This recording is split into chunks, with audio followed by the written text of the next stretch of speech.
บาลีมื้อนี้กว่าจะพาเบิ่งวิธีหุงข้าวด้วยเตาถ่านเพราะว่าสมัยคุมื้อนี้วัยรุ่นจะบ่ค่อยฮู้ว่าหุงข้าวด้วยเตาถ่านเฮ็ดกันแบบไรเนาะเดี๋ยวเราจะพาไปเบิ่งเลยเนาะไปเบิ่งอุปกรณ์มีหยังแหน่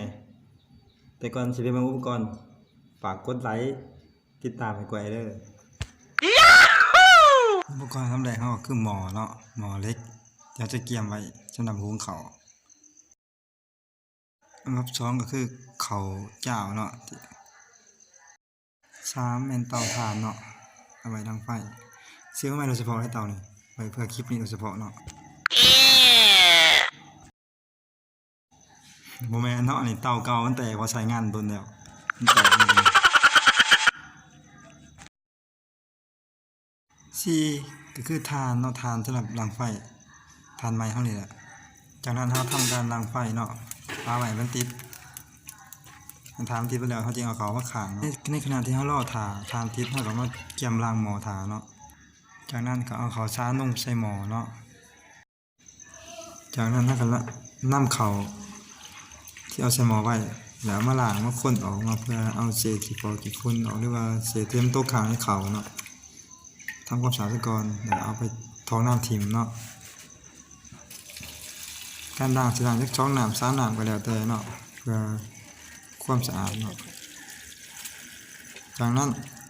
มันจะล้างเลยครับว่าบีบน้ำสะอาดเนาะต้องเอาน้ำสะอาดเพื่อหุงไม่เอาน้ำเปื้อนเนาะเพราะเขากินเขาเองต้องรักษาความสะอาดเนาะนี่การใช้ว่าถ้ากับวิธีการก็คือให้มันท่วมล้างมือบ่จากเข่าขึ้นมาให้มันท่วมล้างมือเนาะเขาจะหุงให้ไรโดยการเอามือเขาเองเนาะวัดมือเอามือจุ่มลงมือ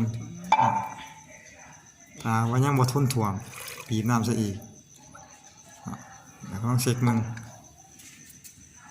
เอามือลง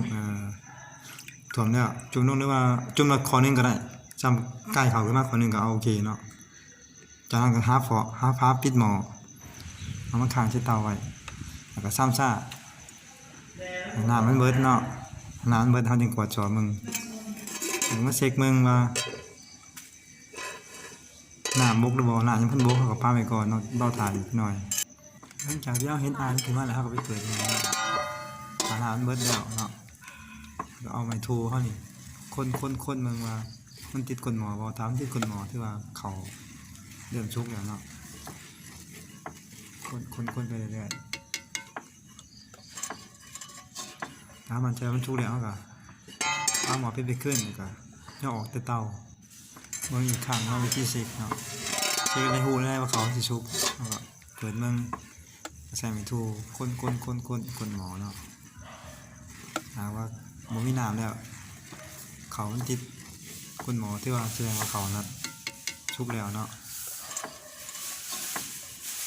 หาหัวเขาชุบแล้วเขาก็เอาฟ้าปิดขึ้นกับป่งออกจากเตาแล้วมาป้าไว้ให้มันห่มเนาะหลังจากมันห่มแล้วเขาก็ตักจากนั้นเขาก็ตักเกี่ยมไปกินสำหรับเขากินกับยังกระเสียบเนาะแม้กระทั่งกินข้าวลำปลาก็ยังเสียบ